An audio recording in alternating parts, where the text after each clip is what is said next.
ده ماهی گلت ریال مدرید و بارسلونا لالیگا دا سکنی که کشم یا جان تره بس برای دست بکنین دا ای کولا که بخوین و پیورا بین داخل بید اول ما دست بکر و طبعا گولا وینیسیوسیا و برانبر ویاريال طبعا اتقال هندي گولا راشفوردی برانبر اشبیلیا گولا راشفوردی بصراحه يعني يا برشلونه اي فينيسيوس بجزاء اخوه برشلونه تشاو بيتن يعني طبعا يا برشلونه و كوندي برانبر ريال سوسيداد او برشلونه دو طبعا دو بشينا گولا ديدا ها اول وری گولا کلیان امباپی برانبر ویاريال تمام مدید یا امباپی صراحه یا لیواندوفسکی برانبر ريال سوسيداد برشلونه اتقال هندي كيليان امباپي یا کلیان امباپی الفيريجي طبعا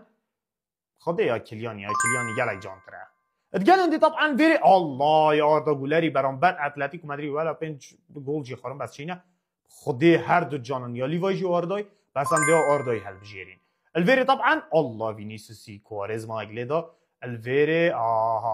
يا فينيسيوسي طبعا الفيري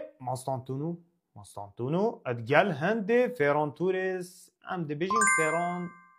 فيران توريس كلام امبابي بجزاء الفيري رافينيا جانا فيران توريس يا فيران توريس جان در بصراحه جزاء امبابي الفيري كيليان امبابي طبعا